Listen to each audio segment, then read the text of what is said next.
Next drug is phentolamine. Phentolamine will produce competitive block of alpha 1 and alpha 2. Phenoxybenzamine produce non-competitive block.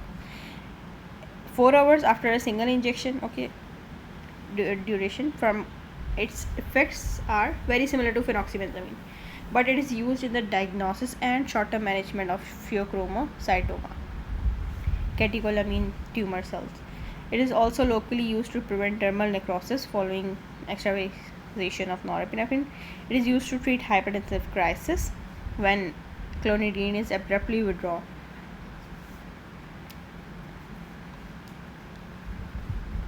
Next, prazosin, terazosin and doxazone. We will study them together. They are similar because these three are selective, because they act only on alpha 1, so they are called selective and competitive. In contrast to phenoxybenzamine and phentolamine, they were non-selective. They acted on both alpha 1 and alpha 2. So what is the mechanism here? They will decrease PVR, lower BP, and by causing the relaxation of both arterial and venous smooth muscle. Now phenoxy and phentol, they caused minimal changes in the cardiac output, but these tamsulosin, alfuzosin and silodosin have less pronounced effect on BP because they are less selective for alpha 1b receptors. Alpha 1a blockade, you should remember this, it is of important thing.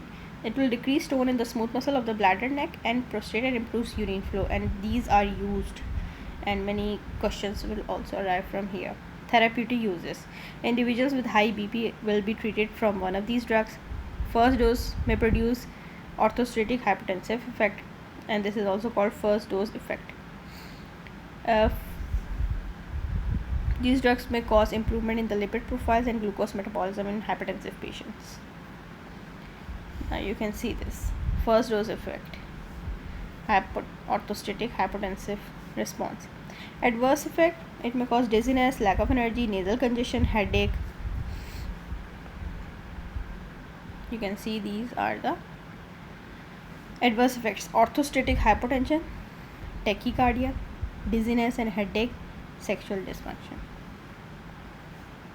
Now yohimbine, this is selective competitive alpha 2, works at the level of CNS, increases sympathetic outflow. It is found from yohimbine tree, and hence it is named, and it is used as a sexual stimulant in treatment of erectile dysfunction, and it is not recommended due to its lack of efficacy. Now we are heading towards beta adrenergic blocking agents. We have studied alpha, now beta. They are competitive antagonists. Non-selective beta blockers will act on both, and selective. Now you can see here the duration of action and half-lives. Ismolol half-life is only 10 minutes, acebutolol 3 to 4 hours, pindolol 3 to 4, metoprolol 3 to 4. These have same.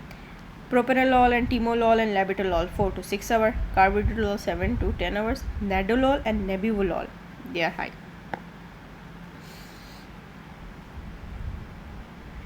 Now propranolol, this is an important drug,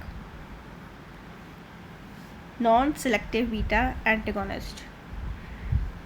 It will block both beta 1 and beta 2, being non-selective. Its sustained release preparation are also available.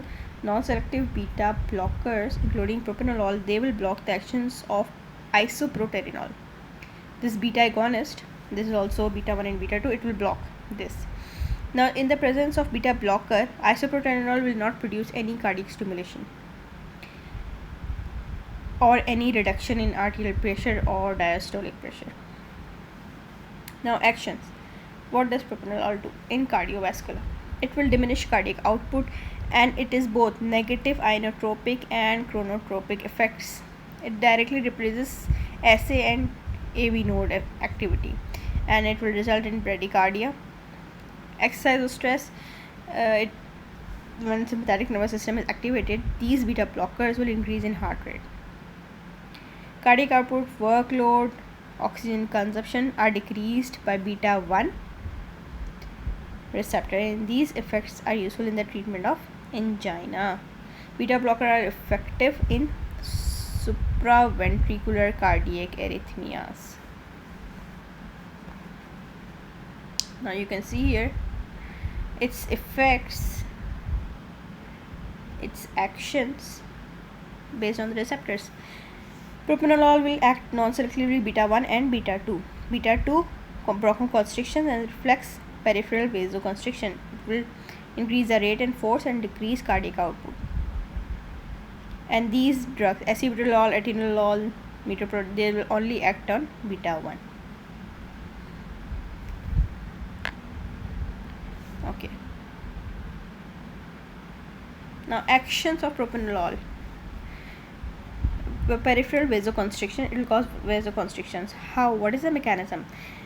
Beta non-selective blockade will prevent beta 2 mediated vasodilation in the skeletal muscles, so increase in PVR.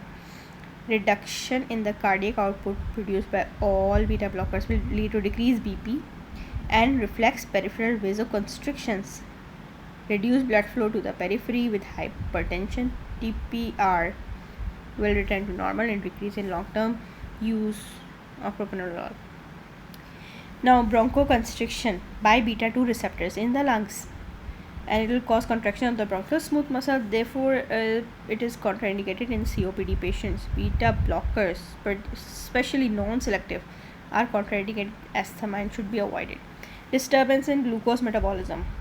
Beta blocker will lead to decreased glycogenolysis and decreased glucagon secretion. Therefore, if propranolol is given to diabetic patient receiving insulin, careful monitoring should be done of blood glucose because hypoglycemia will be seen. Now, what are its therapeutic uses in hypertension? It will not reduce BP with normal blood pressure, It will lower the BP with several different mechanisms. So, decreased cardiac output is primary mechanism. Angina pectoris, it will decrease the oxygen requirement. MI and other, they have protective effect on myocardium. Migraine, in reducing migraine episode, and it is used prophylactically. You have to remember for migraine which drugs are used prophylactically and which drugs are used in the treatment. Hyperthyroidism, it is effective in blunting the widespread sympathetic stimulation which occurs in hyperthyroidism. Pharmacokinetics, it is completely orally absorbed. It is undergone through first pass metabolism. 25% of the dose will reach the circulation. Volume of distribution is 4 liter per kg. It crosses BBB due to high lipophilicity. Extensively metabolized and excreted in urine. Adverse effect bronchoconstriction, we have seen previously. Now you can see these adverse effects: fatigue, bronchoconstriction, sexual dysfunction, and arrhythmias. These are major problems which we have to keep in mind. Now, drug interactions. Metabolism of propranolol is interfered or inhibited. Cimetidine, fluoxetine, paroxetine, and ritonavir. And so, when its metabolism is inhibited, its adverse effect will be seen, that is its antihypertensive effects will be increased because increased action of propranolol.